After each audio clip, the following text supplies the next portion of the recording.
votes each. And we only have, how many total? 37 members or something like that. So this is an outstanding majority. Thank you very much for your support.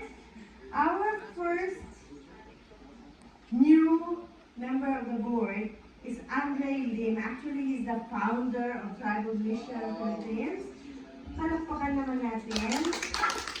So 39 years ago, he thought about this institution.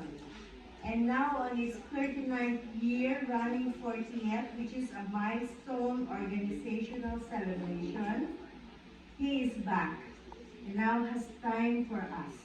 The only reason I agreed to be part of TMFI was because of my respect for him.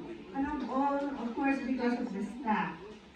But now that he's back, I'm very happy. He is a Dato Bago awardee, recognized as champion of the natural farming in the Philippines, and married to Josephine Gamboa. Iba naman ni Silvia. Ilang kids? Silvia ako.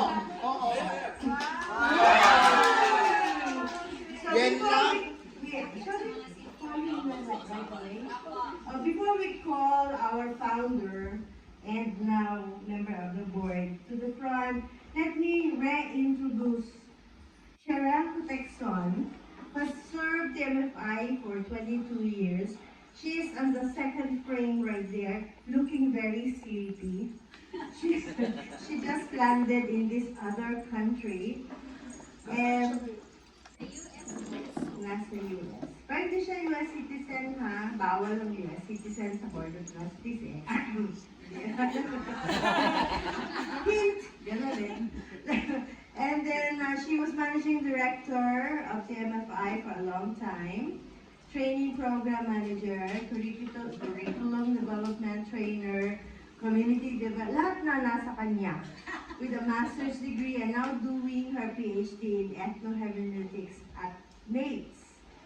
I don't know what that means, but North American Indigenous Intelligent Technology School. And tama ba? Anyway, not NAITS, and she's also a faculty member of the same institution.